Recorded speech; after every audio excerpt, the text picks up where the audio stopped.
Yeah, I gave up trying to think of a way to name this video that is like every Doom and Luthor episode reviewed, because it's a clunky name. So just for anybody who saw Lex Luthor's Doctor Doom review and wanted to only see my opinions on Lex Luthor's Doctor Doom, go to this timestamp.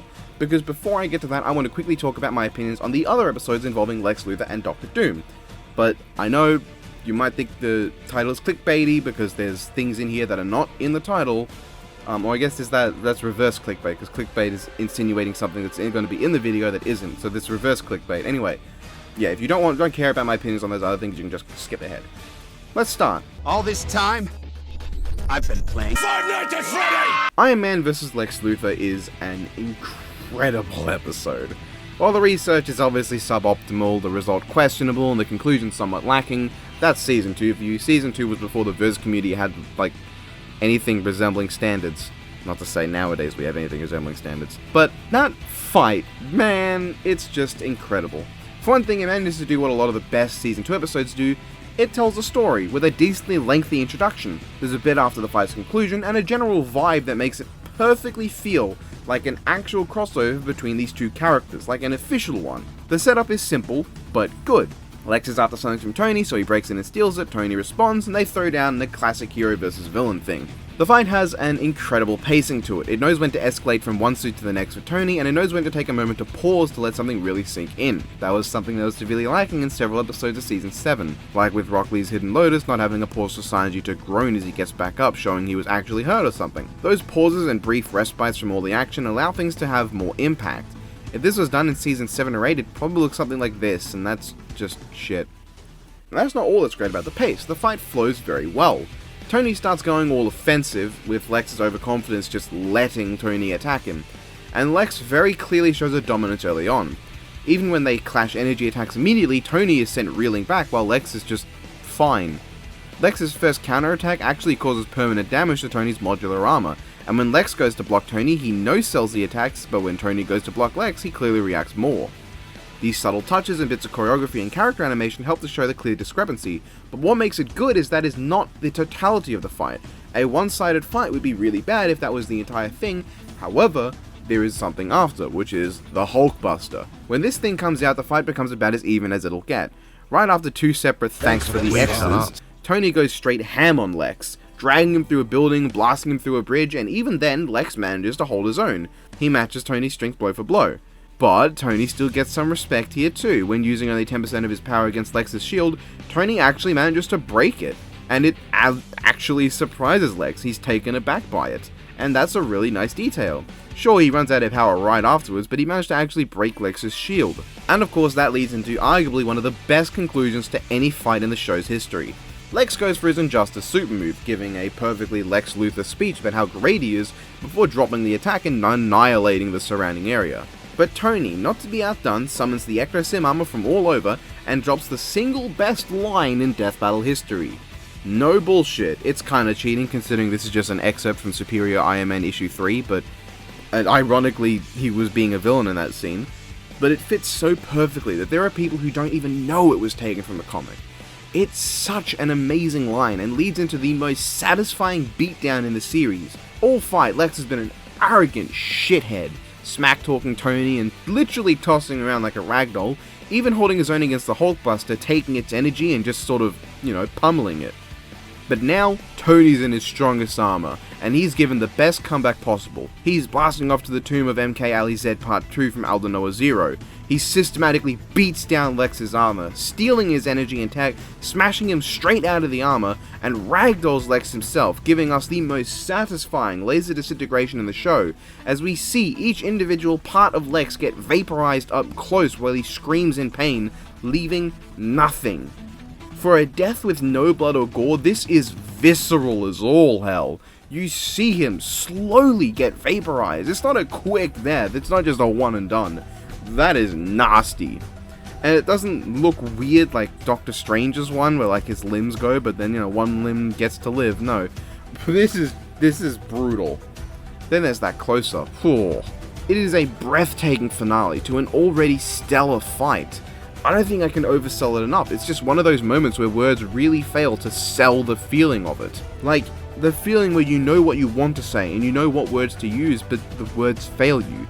it plays on the most base instinct of hype a person can have. And that's not even going into the presentation. Aside from a rather goofy looking Hulkbuster, the models, effects, and environment look great. They hold up way better than some other Season 2 episodes like Robocop vs Terminator or even my favourite Godzilla vs Gamera. The voice acting is fantastic. While Gianni Matragano does a good enough job with Lex, some of his lines even being really good, Chuck Huber really knocked it out of the park with Tony, selling his arrogance, snideness, and sheer aggression when necessary. And this is the part of the "I've been playing human" line that I can wholeheartedly credit Screw Attack for. The line itself might have been taken from a comic, but the delivery of the line, that is all Chuck Huber. It is incredible. It's delivered so well. It's synced so well to the music. The animation is so good for this moment. I can't explain it well enough, can I? Oh yeah, and Jay Britton also does a really good job with Jarvis. In fact, I think Jarvis was used really well. Jarvis plays two primary roles in the fight, exposition and banter. In the former's case, it's way better than just having Tony or Lex explain what they're doing to each other. No weird, "my bones are coated in the hardest metal on Earth, buddy" moments. Jarvis is explicitly telling Tony information about how his suit's holding up, what's going on with Lex, keeping him updated on things he needs to know. And it doesn't feel cheap and lazy because that's what Jarvis does. It'd make less sense if he didn't give out exposition when necessary, and that's a hallmark of really well written exposition. As for banter, it adds a whole new dynamic to the fight. Not only do we have Tony being an aggressive arsehole to Lex and the two throwing insults back and forth, but we also have Tony and Jarvis, a much more amicable and friendly relationship, just talking to each other. You know, the kind of mates that can throw sarcastic quips back and forth ad nauseum without losing any of that bond. This episode understands how to write two different dynamics with two separate forms of banter between two aggro enemies and two friends fighting as one far better than Shadow vs Ryuko did.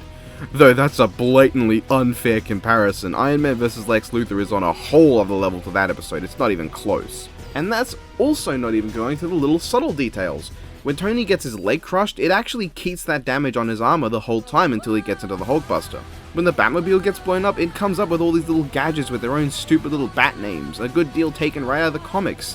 When Tony activates the Endosim, the heads-up display isn't there because he just lost all of his power in the last suit, and the Endosim hasn't fully powered up yet. So obviously he wouldn't have the heads-up display yet. Hell, the heads-up display at the end is even ever so slightly different to the rest of it, with a brighter blue making it up that's fitting the brighter blue of the Endosim. There's so many little references: Keyblade, Dragon Balls, the Batmobile, a Gundam, the fucking Weyland Yutani logo from Alien, and just bits of dialogue lifted from various media that give so many fun little nods. There's Luthor's super move, Tony dragging him up the building like in Age of Ultron. It's so good! This episode is outstanding. And even further than that is just how destructive the battle feels. I've said before that I prefer a fight that feels destructive than one that just looks destructive. For reference, here's Hulk vs. Broly again. Surely it's more destructive, right? Yes, technically. However, it feels less destructive even if it looks more destructive. And what I mean by that is that I don't feel the impact of these planets blowing up because the sound design is ass. There's no grunt to these explosions. There's no time to let the planets blowing up sink in. There's barely any rubble left outside of one planet. The screen isn't shaking enough, it just happens it's glossed over. Compare that to Luthor blowing up this area. The screen's shaking, it's very bright, the sound effects are meaty and mighty. Most importantly, there's even some bits left over. In Hulk vs. Broly, when they're fighting on the planet, there's like no rubble, no chunks of destroyed stuff lying around. The explosions don't create little bits flying everywhere like I'd expect. Literally, this area doesn't look like it's even been part of a huge battle because nothing's been destroyed that's lying around. Compare that to Hulk vs. Doomsday, where there's bits lying around all over from the fight they've had. There's a big difference. When Hulk slams Broly into the floor, it doesn't damage the floor, but when Lex does it, boom, that's got grunt, good sound design, animation, and details such as rubble left over can make something feel so much more destructive than it really is. And I don't want to hear any shit about, oh, but they blew up the galaxy. How does that not feel impactful? It just doesn't. It just happens. There's no sound effects, nothing. Just because something is a big thing that's blown up doesn't mean it feels more destructive than it looks. I can have someone blow up a universe like this, but that doesn't magically make it have more impact than Hulk slamming Doomsday into the floor like this. It's not just about scale, but about presentation. And overall, this episode is fucking phenomenal. It's rare for an animation to be so good that I overlook the overall package of the episode, that I just ignore the issues in the analysis and conclusion and the bad research and stats. But Season 2 is the master of making such episodes. Iron Man vs. Lex Luthor, Godzilla vs. Gamera, Solid Snake vs. Sam Fisher, He-Man vs. Lion-O, Deadpool vs. Deathstroke, Tucker vs. Sega Sanjiro, and, of course, this is an easy, undoubtedly, without any hesitation, complete 10 out of 10 episode. I didn't even bring up how much I love the bit after Lex dies. It's a great payoff to the early running joke setting up, that this is Pepper's building, Tony's gonna have to pay for the collateral. It fits in with his relishing of combat and wanton destruction without thinking things through. It's a joke they set up so you can have some banter earlier, but then it pays off at the end with a bit of levity after all the action that's funny. And I just like the way Tony goes about lying to Pepper's face. It's great. It's a moment that makes me say, that is very Tony Stark. I cannot sing the praises of this fight enough. For all its flaws, there's 10 things that overcome them 10 times over. Each. It's weird to start on such a high note, but let's see how the chips fall, eh? Darth Vader. For a fight involving what's one of my favorite Marvel villains of all time and my outright favorite villain of all time period, this is a surprisingly boring episode. The analysis is a perfectly fine Season 2 analysis, though it's probably one of the only times I laughed at the paltry science joke. But the fight is kind of just ineptly lame.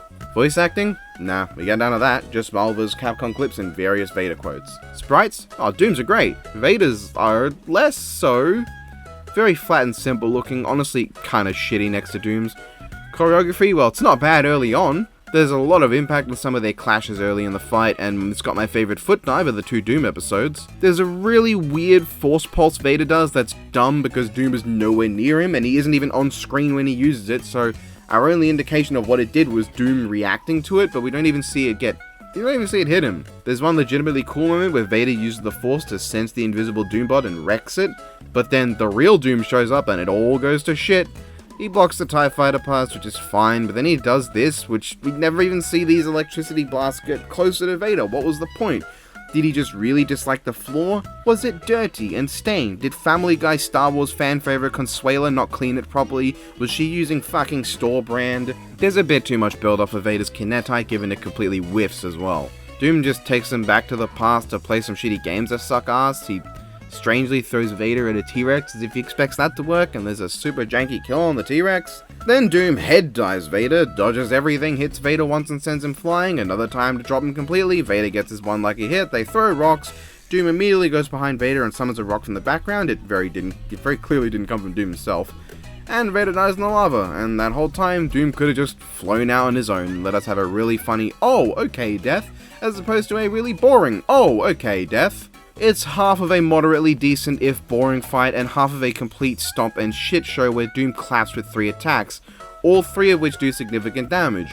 One shorts out Vader and sends him flying, one drops him in a volcano, and one actually kills him. Vader lands 1 hit by complete fucking luck that drops Doom to a volcano he can just fly out of if he really wants to.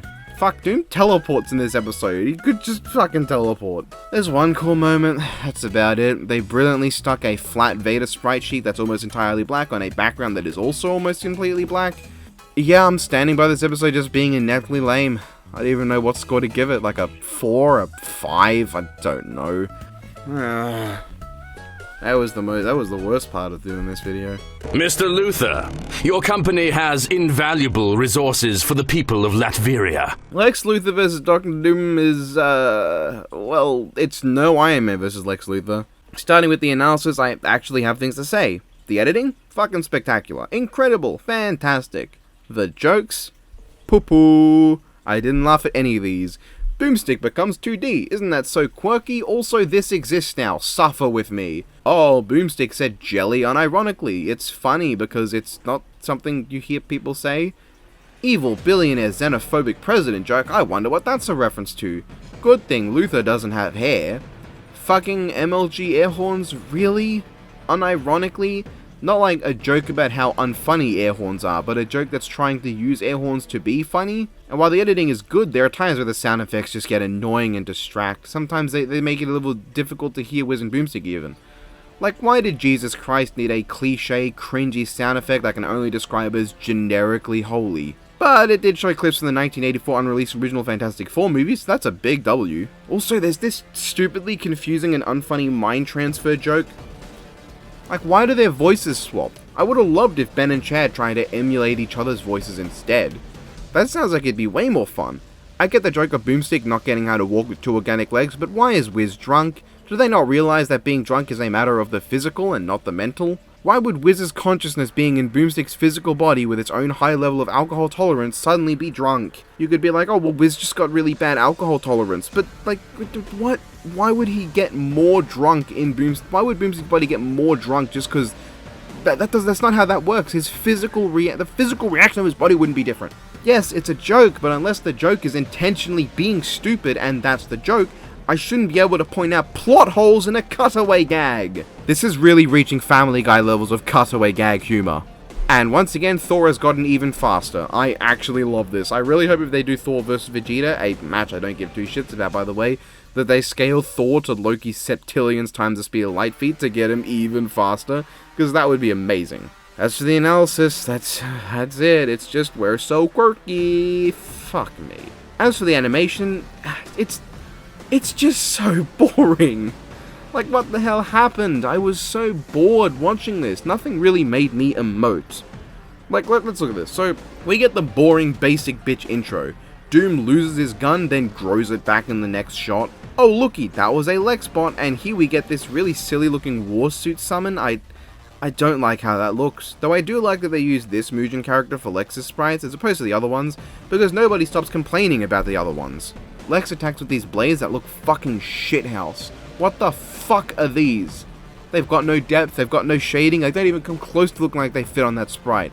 And when you see them on the other side, it's just a flat grey plane. What is this? Death Battle normally has incredible sprite work, but this is like Venom's wings level of bad. Don't even fit on his fucking body. Lex uses the 2D thing, which is one of the better parts of this choreography-wise, and Doom does a time hard with the bomb. Doom spams the foot dive, which is honestly pretty funny to an extent.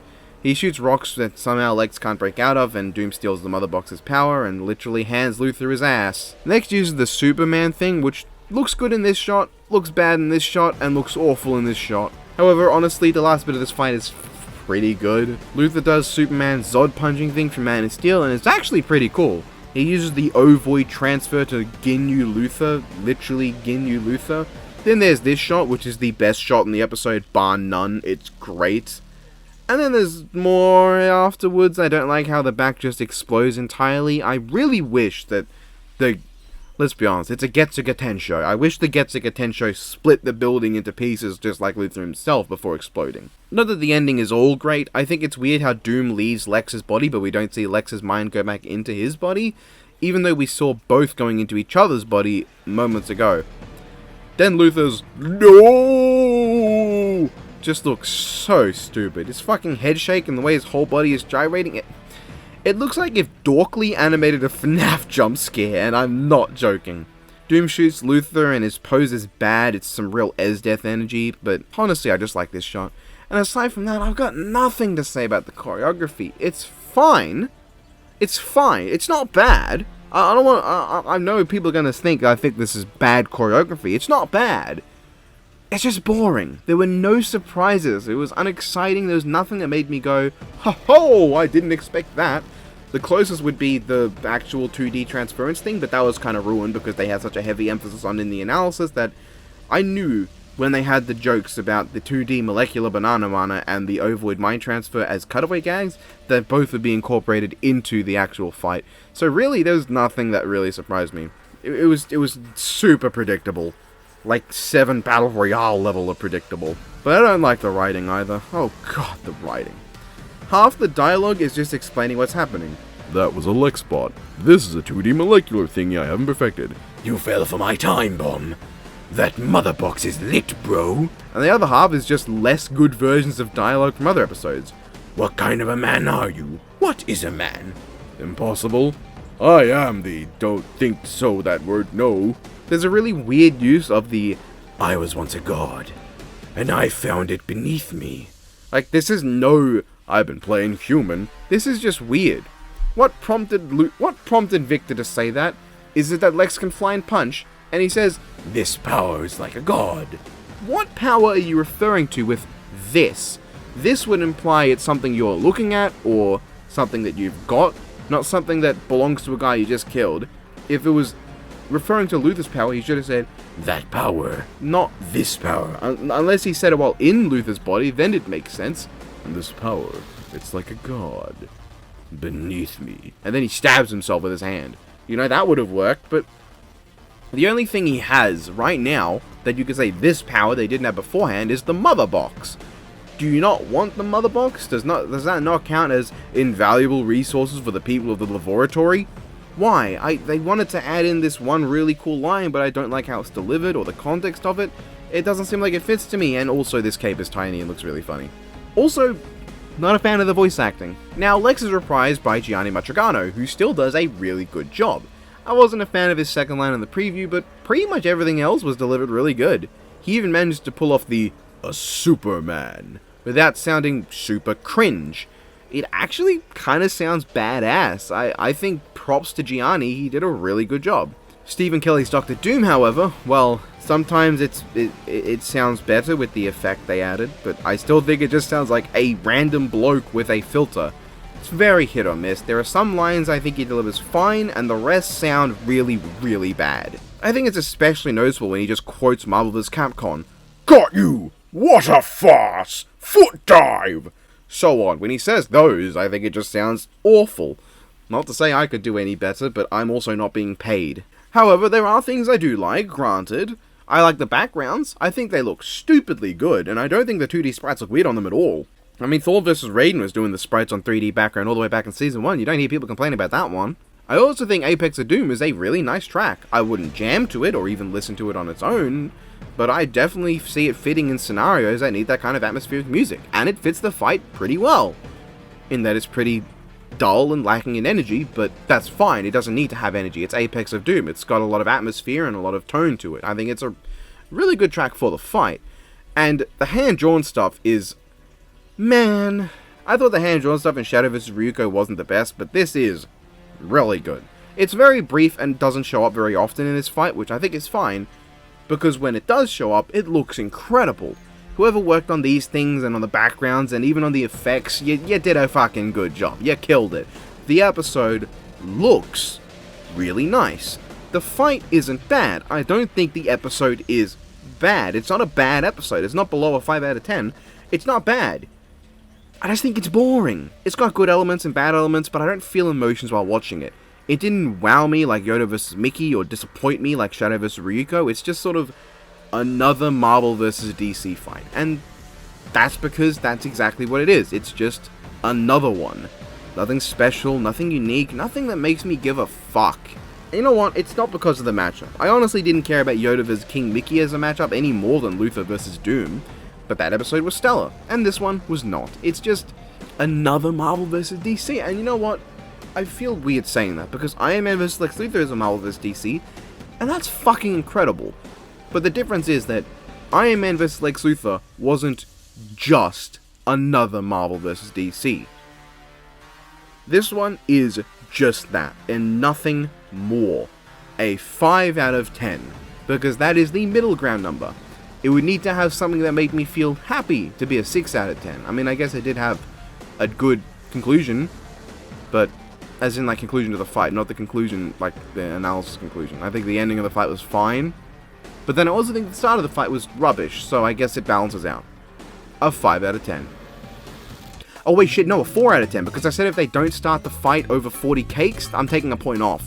They didn't even mention the 40 cakes thing. It's literally just a blink and you'll miss it thing. Like, it's not even measured in the analysis. Fuck you. 2 out of 10. How could you do this to me, guys? It would have been a 1 out of 10, but they showed the 1984 Fantastic Four movie, and that's like my favorite movie of all time. Seriously. Ooh. I don't know what that sound was. Was that like a moronic version of James from Team Rocket? Ooh. I guess that would just be James from Team Rocket.